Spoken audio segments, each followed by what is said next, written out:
तो आज हम हिंदी बाल भारती कक्षा दूसरी से पाठ 6 मेरी बगिया यह पाठ पढ़ेंगे। यह पाठ किसने लिखा है? कमलेश तुली जी ने। इस पाठ में देखो, इस चित्र में हमें क्या दिखाई दे रहा है। दो बच्चे हैं जिन बच्चों का नाम ऋतिक और अंकिता है। ये दो भाई बहन रहते, बहुत ही समझदार रहते।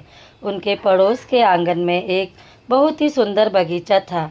वे भी सोचते रहते थे काश उनके भी घर में ऐसी ही बगिया होती, लेकिन उनके घर में जगह कम होने के कारण वे बगिया नहीं बना सकते थे। उनकी माँ को जब भी पूजा करने के लिए फूलों की ज़रूरत होती थी तो वे अपने दोनों बच्चों को पड़ोस के घर में भेजती थी और उनसे बोलती थी कि जाओ जाके पड़ोस की आंटी से फूल ले आओ। एक दिन जब वे दोनों बच्चे फूल लेने गए पड़ोस की आंटी के पास, तो उस आंटी ने कहा, बेटा रोज़ रोज़ रोज़ फूल कहाँ से आएंगे? दो ही चार फूल बचे हैं, ले जाओ।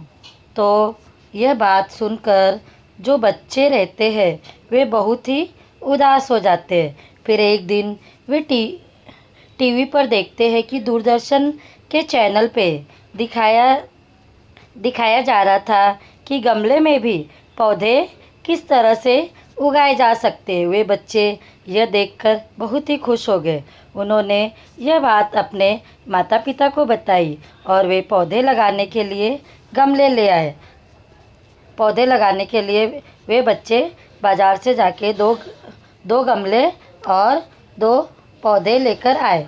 फिर उन बच्चों ने उस गमले में मिट्टी, पानी, खाद यह सब डालकर रोज़ उन पौधों की देखभाल करते थे। अच्छी तरह से धीरे धीरे पौधों में फूल खिलने लगे। गमलों में खिले फूल देखकर उनकी खुशी का ठिकाना ही नहीं रहा। वे बच्चे बहुत ही खुश हो गए। घर फूलों की खुशबू से महक उठा। उनकी बगिया देखने पड़ोस वाली आंटी और अंकल भी आए।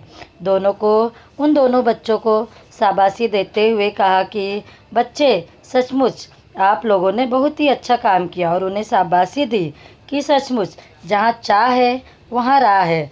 तुम दोनों ने चाहा कि हमें बगिया बनानी है, जो हमको काम करना है, अगर हम मन में ठान लेते हैं तो वो हमारा काम होकर ही रहता है।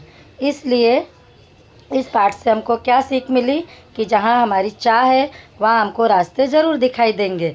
बहुत बहुत धन्यवाद। Thank you.